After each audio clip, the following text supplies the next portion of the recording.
Morning class RR polytechnic की online platform पर आप सभी का स्वागत है। मैं राहुल मिश्रा आज के सेशन में स्टार्ट करूंगा अप्लाइड मैकेनिक्स, जो कि फर्स्ट ईयर मैकेनिकल सिविल में है। चैप्टर आपका रहेगा आज के लिए मशीन चैप्टर एक आपका इंपॉर्टेंट चैप्टर है और इसमें क्या है, कुछ इंपॉर्टेंट चीज़ें हैं जो एग्जाम में पूछे जाते हैं। कुछ मशीनें हैं जिनके बारे में डायरेक्टली क्वेश्चन आता है कि इस मशीन की कार्यविधि आप बताइए, और कुछ छोटे टर्म हैं। तो आज हम छोटे टर्म और परिभाषाएँ जिसके अंदर दे रखी हैं उस मशीन से रिलेटेड उसकी चर्चा करेंगे और नेक्स्ट क्लास में क्या होगा, इस मशीनों के बारे में पढ़ा जाएगा। सबसे पहले हम समझेंगे कि मशीन होता क्या है, व्हाट इज़ मशीन, मशीन क्या है। तो आप सिंपल जानते हैं मशीन क्या एक ऐसी डिवाइस है, कोई भी क्या है युक्ति होती है जो इंसानों के काम को आसान करती है। जैसे हमको जो है अगर 500 kg वेट उठाना होगा या 1 कुंटल वेट उठाना होगा, आदमी 50 किलो उठा लेगा। मान लिया कि बहुत ज़्यादा उसकी अच्छी पर्सनालिटी, बहुत ही मजबूत है, स्ट्रांग क्या बोलते हैं आदमी है, तो क्या करेगा 1 कुंटल उठा लेगा 100 kg। लेकिन अब 500 kg आ जाए, 1000 kg आ जाए, ऐसी चीज़ों को लिफ्ट नहीं कर पाए, उठा नहीं पाए, तो क्या चाहिए हमको मशीन चाहिए। ऐसे इसके अलावा भी बहुत से ऐसे कार्य हैं जिसको इंसान नहीं कर सकता, उसको करने के लिए हमको क्या चाहिए, मशीनें चाहिए। तो मशीन का उत्पत्ति इसी कॉन्सेप्ट से हुआ था।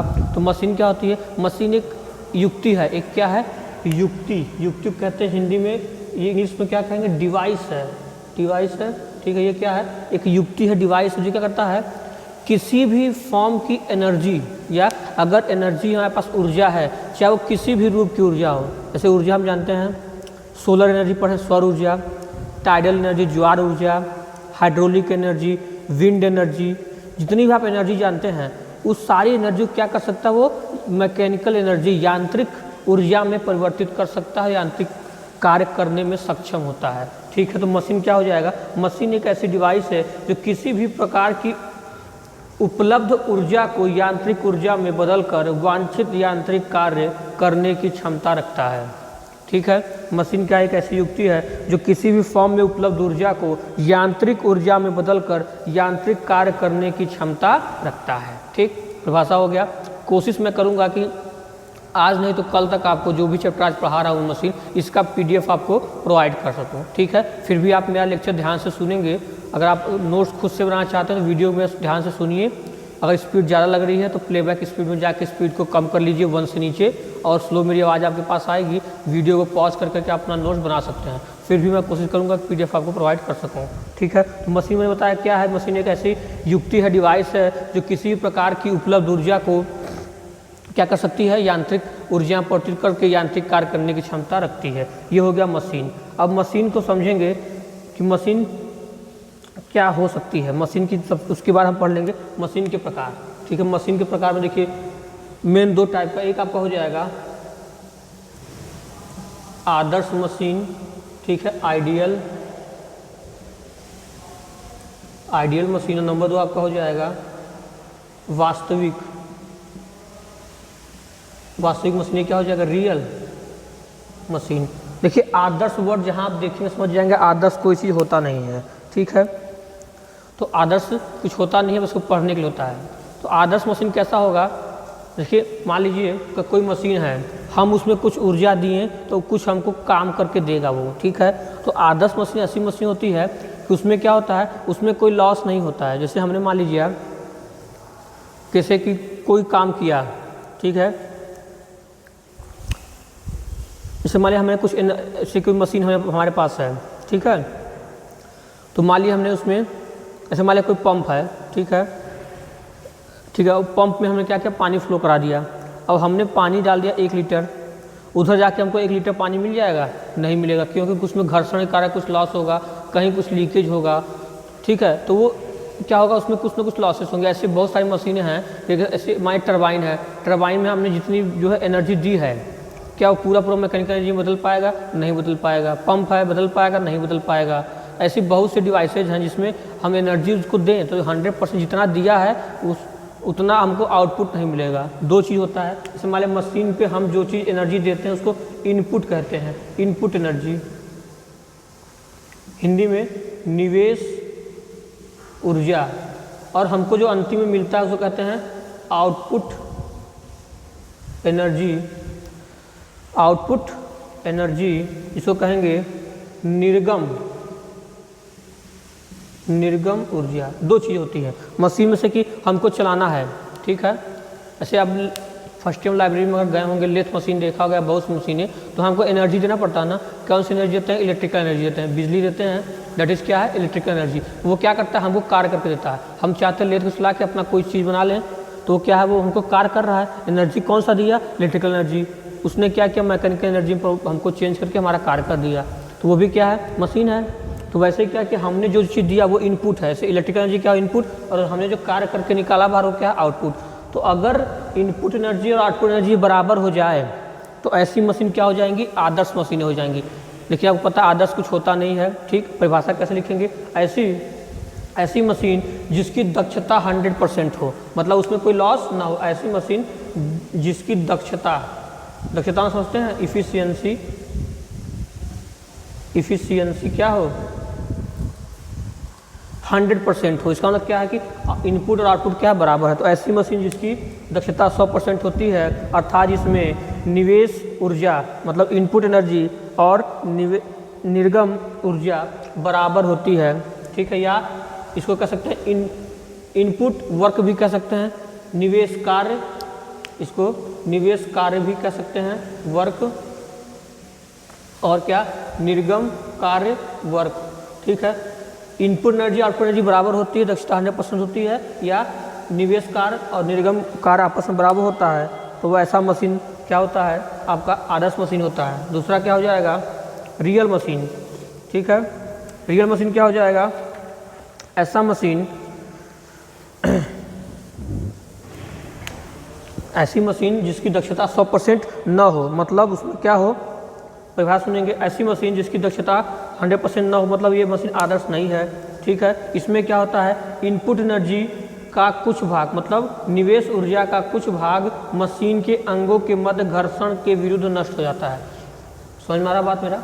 ध्यान समझेंगे। जैसे मशीन को हमने एनर्जी दिया, अब मशीन पार्ट्स काम कर रहा है अंदर, ठीक है। उसके अंदर बहुत से पार्ट्स हैं, सब काम करते हैं, उसमें क्या घर्षण होगा, हीट होगा, उसके से एनर्जी क्या होगी? मुझे नहीं, हमने जो एनर्जी दिया था वो कहीं ना कहीं कुछ लॉस होगा, आउटपुट ना नहीं मिल पाएगा। तो ये क्या? रियल मशीन है। रियल मशीनें ऐसी होती हैं जो इनपुट और आउटपुट अपन बराबर नहीं होता, ठीक है। तो ऐसी मशीनें जो आदर्श नहीं होती, अर्थात जिनकी दक्षता 100% नहीं होती और इसमें निवेश एनर्जी का कुछ भाग घर्षण के विरुद्ध नष्ट हो जाता है, ठीक है। तो ऐसी मशीनें क्या हैं? रियल मशीनें कहलाती हैं, ठीक है। ये हो गया आपका रियल मशीन। अब एक मशीन की बात हम लोग और कर लेंगे। पहले मशीन क्या था, मशीन के बारे में पढ़ा। अब एक पढ़ेंगे सिंपल मशीन क्या होता है, सरल मशीन, ठीक है। उसके बाद हम पढ़ लेंगे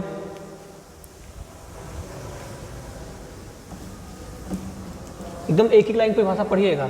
जिसकी दक्षता 100% हो, आउटपुट एनर्जी और इनपुट एनर्जी बराबर हो गया आपका आदर्श। जिसमें ये चीज़ें ना हो, और उसका मतलब कि क्या, क्यों बराबर नहीं होगा? क्योंकि इनपुट में दिया गया भाग घर्षण के मध्य क्या होगा, कुछ घर्षण के विरुद्ध कार्य करने में नष्ट हो जाएगा। इसका क्या, इनपुट आउटपुट बराबर नहीं होंगे तो उसे वास्तविक मशीन कहा जाएगा, ठीक। अगला आपका हो जाएगा सरल मशीन, सिंपल मशीन, उसका हो जाएगा सरल मशीन। दूसरा का हम लोग कह देंगे संयुक्त या संयुक्त कह लीजिए, संयुक्त मशीन। ये क्या हो जाएगा, कंपाउंड, ठीक है। देखिए सरल मशीन क्या होता है, ऐसी मशीनें जिसमें प्रयास लगाने वाला बिंदु, प्रयास का मतलब क्या है, जैसे मान लीजिए हमको बाल्टी से पानी खींचना है, ठीक है, तो हम रस्सी को अपने तरफ खींचते हैं, तो हम जो जोर लगा रहे हैं, हम जो क्या कर रहे हैं, अपना बल लगा रहे हैं उस कार्य करने, उसको कहते हैं प्रयास, एफर्ट। हमारा एफर्ट क्या, रस्सी को मैं खींच लूँ, ठीक है। तो एफर्ट जिस बिंदु पर लगाया है, जिस ऐसे मशीन हो गई, मशीन पर जिस बिंदु पर हम अपना क्या बोलते हैं, अपना जो है अपना बल लगा रहे हैं, वो क्या होगा, तो वो बल हमारा जो शुद्ध कहा जाएगा, उसको कहेंगे प्रयास लगाना, इफर्ट लगाना, तो वह बिंदु, ठीक है। और ऐसा मशीन जिसमें प्रयास लगाने वाला बिंदु और भार उठाने वाला बिंदु एक हो, ठीक है। जिस बिंदु पे हम प्रयास लगा रहे हैं और जिस बिंदु से वो मशीन भार उठाएगा, मशीनें क्या करती हैं, मैं शुरू में बताया कि इससे माने भार उठाना, भार किसी भी तरह का हो सकता है, ठीक है। तो प्रयास लगाने वाला बिंदु और भार उठाने वाला बिंदु क्या हो, एक ही हो, मतलब एक ही बिंदु को हम प्रयास भी लगा दें और उसी बिंदु से हमारा भार भी क्या उठ जाए, तो ऐसी मशीनें क्या होती हैं, सिंपल मशीनें, सरल मशीन होती हैं, ठीक है। और जिसमें ये दोनों बिंदु अलग अलग होते हैं वो क्या होती हैं, जटिल मशीनें कह सकते हैं इसको हिंदी में, चाहे संयुक्त मशीनें या कंपाउंड मशीन कहलाती हैं। ठीक है, ये आपका हो गया। ठीक, अब अगला आप समझेंगे, अभी जो मैंने बात किया था प्रयास, इसको समझ लीजिए प्रयास क्या है, इफर्ट कहते हैं। इंग्लिश आप ध्यान रखेंगे, हिंदी में कई नाम बन सकते हैं, आपको इंग्लिश वर्जन में बहुत काम करना है। इफर्ट क्या होता है तो समझेंगे, वही बताया मैं, मशीन पर लगाया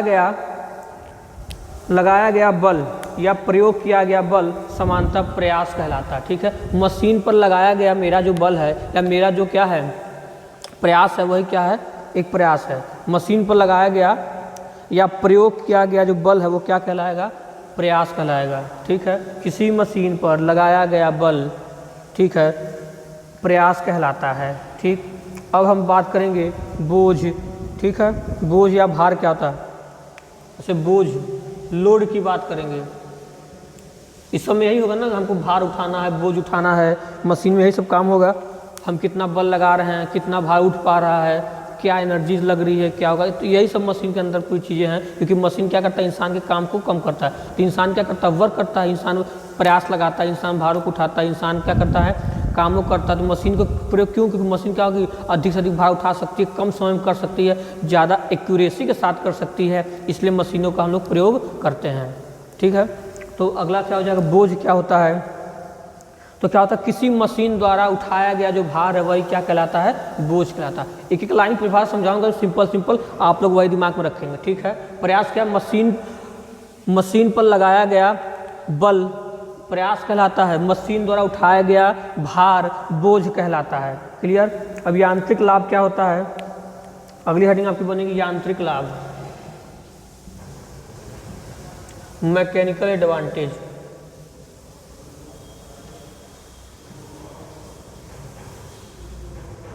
क्या है मैकेनिकल एडवांटेज, हमको भाई यूज करें तो क्या एडवांटेज, क्या लाभ मिलेगा। तो इस यहाँ पर मैकेनिकल की बात करेंगे, क्योंकि एनर्जी कन्वर्ट होती है मैकेनिकल एनर्जी, तो यहाँ पर नाम हो जाएगा मैकेनिकल एडवांटेज। ठीक है, सबसे पहले क्या कहेंगे, इसको जो है शॉर्ट में हम लोग M.A. लिखते हैं, मैकेनिकल एडवांटेज, M से मैकेनिकल, A से एडवांटेज। शॉर्ट में क्या कहेंगे, इसे संक्षिप्त रूप से M.A. से लिखा जाता है या प्रदर्शित किया जाता है। तो ये क्या हो जाएगा, मैकेनिकल एडवांटेज क्या होता है, MA बराबर होता है W, सुनिए पहले, किसी मशीन द्वारा उठाए गए भार और लगाए गए प्रयास के अनुपात को यांत्रिक लाभ कहते हैं। किसी मशीन द्वारा उठाए गए भार और लगाए गए प्रयास को, ये W क्या, ये भार है, और P क्या है, प्रयास। ठीक है, प्रयास को क्या कहते हैं, मैकेनिकल एडवांटेज कहते हैं। क्लियर। अगला चीज पढ़ेंगे वेगानुपात। ठीक है, अगली हेडिंग आपकी बन जाएगी वेगानुपात।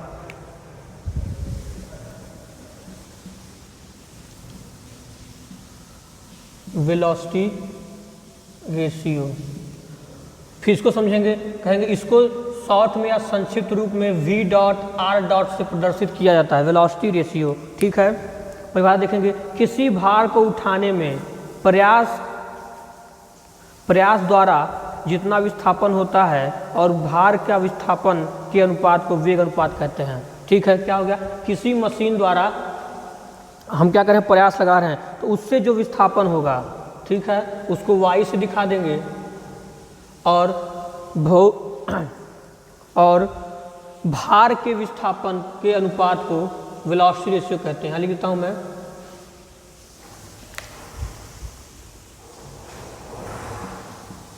प्रयास P का विस्थापन, कितना डिस्प्लेसमेंट हो रहा है, प्रयास P का विस्थापन बटे भार W का विस्थापन।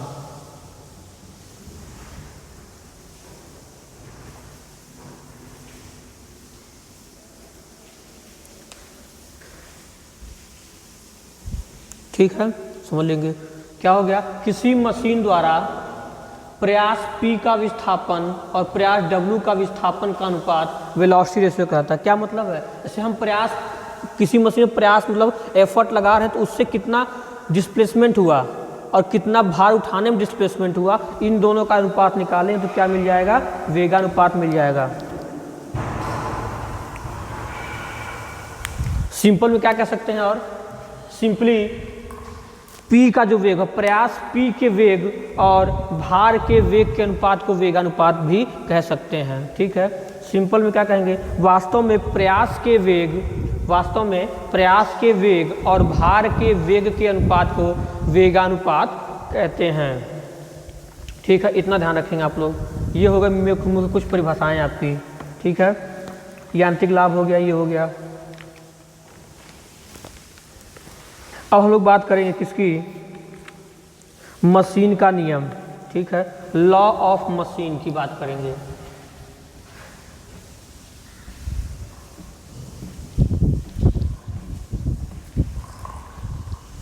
अगला टॉपिक आपका रहेगा लॉ ऑफ मशीन, मशीन का नियम। मशीन का नियम, लॉ ऑफ मशीन। देखिए मशीन का नियम क्या होता है, इसको सुनेंगे। किसी मशीन पर किए गए प्रयास और उस मशीन द्वारा उठाए गए भार के मध्य गणितीय संबंध को मशीन का नियम कहते हैं। क्लियर है। किसी मशीन पर किए गए प्रयास समझ चुके हैं, भार समझ चुके हैं। तो किसी मशीन पर किए गए प्रयास, किसी मशीन पर हमने प्रयास किया। ठीक है, किसी मशीन पर किए गए प्रयास और मशीन द्वारा उठाए गए भार के मध्य गणितीय संबंध को मशीन का नियम कहते हैं। ठीक है, गणितीय संबंध क्या है, इससे उन दोनों के बीच संबंध निकाला जाए, न्यूमेरिकल वैल्यू निकाली जाए तो क्या कहलाएगा, इसको लिए क्या करते हैं, इसके लिए हम एक्स और वाई एक्सिस लेके हम क्या करते हैं, कितना हम प्रयास लगा रहे हैं, कितना भार है। ऐसे मान लिया हम ऐसे कोई ग्राफ बना लें। ठीक है, यहाँ पर क्या है, प्रयास हम दिखा दें, यहाँ पर कितना भार उठा रहे हैं। तो हम इसमें क्या करेंगे, संबंध स्थापित कर सकते हैं कि मान लिया यहाँ पर 0 वेट था, अब यहाँ पर भार बढ़ते चला गया तो कितना प्रयास लगाना होगा। मान लिया यहाँ पर 10 न्यूटन था, 20 न्यूटन था, ये सब क्या भार है, ऐसे कितना प्रयास लग रहा है। तो इन दोनों बीच ग्राफ बनाएंगे तो ऐसे बढ़ता हुआ दिखेगा ना कि 10 न्यूटन में कम बल लगाना पड़ेगा। 10 पर देखेंगे तो यहाँ वैल्यू आएगी, 20 पर देखेंगे तो यहाँ आएगी। ऐसे क्या होगा, डॉट लगता रहेगा। जैसे जैसे भार बढ़ाएंगे वैसे वैसे क्या होगा, प्रयास का मान बढ़ता जाएगा। तो इन दोनों के बीच जो ये हम लोग गणितीय संबंध बनाते हैं, इसी को मशीन का नियम कहा जाता है। क्लियर। इसमें जो संबंध होता है उसका समीकरण आप लोग लिख लेंगे। समीकरण आपका हो जाएगा P बराबर, P आपका प्रयास है, समीकरण लिख लेंगे P बराबर AW प्लस B, P बराबर AW प्लस B। ठीक है, W आपको पता है ये भार है, उठाए जाने वाला भार। ठीक, P आपका प्रयास है और B क्या है, मशीन का घर्षण नियतांक कह लीजिए, घर्षण प्रतिरोध या नियतांक। और स्मॉल a क्या है, ग्राफ की ढाल। स्लोप पढ़ते हैं ना, जिसको क्या दिखाते हैं, tan थीटा दिखाते हैं। अभी मैंने जो ग्राफ बनाया था ये वाला, अब ये जो ग्राफ बना है इसका ढाल निकाला जाए। ठीक है, इसका क्या निकाला जाए, ढाल थीटा निकाला जाए तो क्या दिखाएगा, ये जो लाइन बन के आएगा, यही क्वेश्चन क्या शो करेगा, P बराबर AW प्लस B को। ये y एक्सिस है, ये x एक्सिस है, यहाँ पर प्रयास P, यहाँ पर W भार, तो ये संबंध आएगा। तो ये समीकरण बना है, ये चीज़ इसमें है, यही क्या होता है, गणितीय संबंध हमने निकाला है। ये क्या हो जाएगा, ये गणितीय संबंध मशीन का जो है नियम कहलाएगा। ठीक है,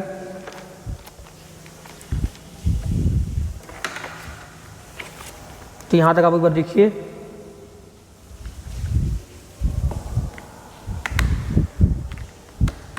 ठीक, यहाँ तक आपका जो है मुख्य जो इसमें थ्योरेटिकल पोर्शन जो परिभाषाएं थी, प्रयास क्या होता है, लोड क्या होता है। ठीक है, प्रयास बिंदु जहाँ पे प्रयास लगाते हैं। ठीक, ये सब हो गई। मशीन क्या होता है, सरल मशीन क्या है, कंपाउंड मशीन क्या है, रियल मशीन क्या होते हैं, उसके बाद क्या बोलते हैं, आइडियल मशीन क्या है। ये सब छोटी परिभाषाएं थी जिसको आपको अंतर समझना था। ये सब चीज़ें चर्चाएं हो गई। अब अगली क्लास से आपका जो है मशीन के बारे में शुरू करेंगे। फ्रिक्शन का लॉस कैसे होगा, जब मशीनें चलती हैं, मशीन पार्ट्स आपस में घर्षण करती हैं, वहाँ हीट होगा, वहाँ भी लॉस होगा। ये सब चीज़ कैसे बचा जाए, सारी चर्चाएँ करेंगे। ठीक है, तो आज के क्लास में इतना रखते हैं, बाकी चर्चाएँ कल क्लास में होंगी। Thank you class.